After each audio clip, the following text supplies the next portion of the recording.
I feel like race today is so much more than just the color of your skin. Okay. I identify as black, and most of that has to do with the way I look. Is like people look at me and they see a black person. There's nothing else going on there. Although I am actually mixed race. My ethnic background is Mexican and European, so my family really connects to the Mexican side of our family. On Christmas, we always eat Mexican food, and on my 15th birthday, my grandma had a mariachi band come to our house and sing to me like a mini quinceañera. But, you know, I look extremely white, and if you were to see most of my family, they would all look really white. I was born in Białystok, Poland, and came to America when I was 7. Went through a big process to get identification and be legal in America. Myself, I can say I'm Hispanic because I'm a Creole. My ethnicity is kind of a mix of different races, you know, like native people from Peru. Also, my grandpa was from Italy, and then I have some family from Spain, so it's like a mix of everything. Growing up in Durango, I was in a pretty sheltered society where there was not necessarily a lot of diversity. So when I'm put into diverse situations, I can tend to feel a little bit uncomfortable, just not knowing how exactly to react so that I don't upset anyone or offend anyone.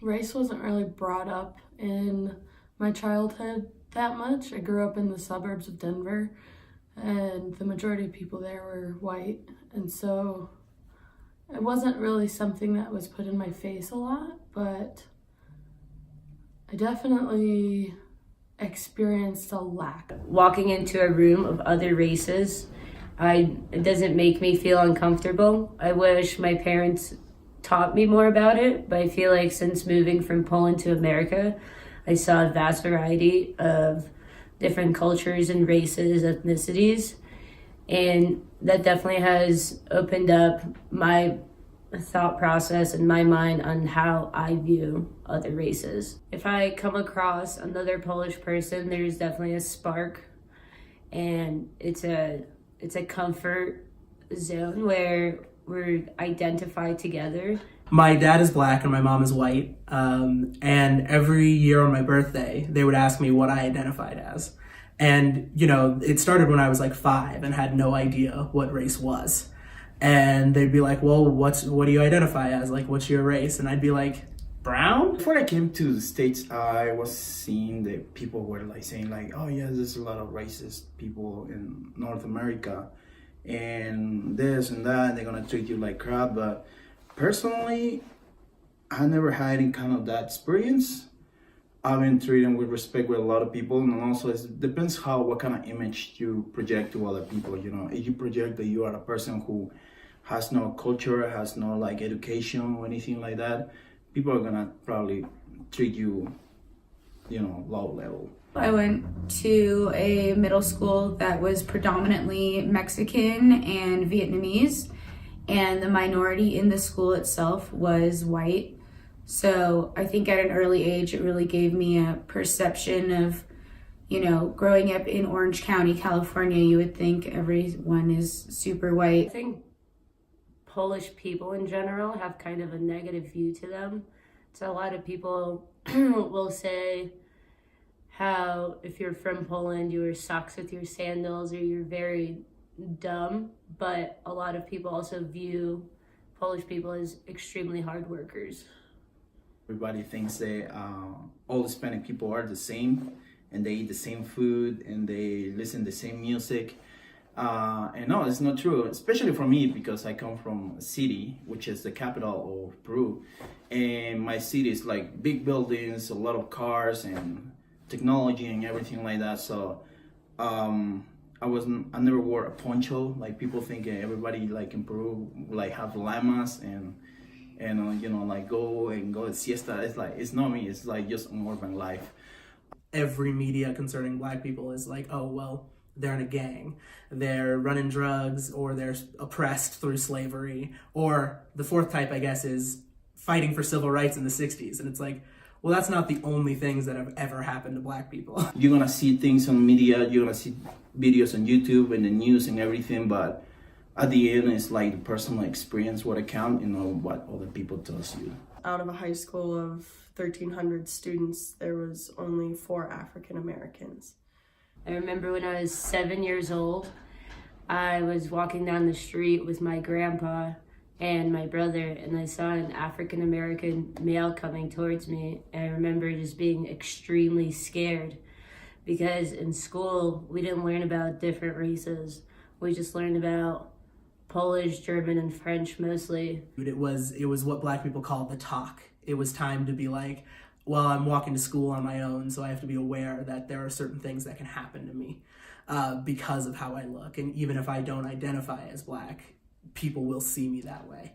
And it was a very strange moment because I was in 6th grade, so I was like 10, 11, and I didn't know what was going on, and I didn't know that that was even a thing that happened necessarily until that point. And then I've been very sensitive to it ever since that talk, and it was very eye-opening in a lot of ways.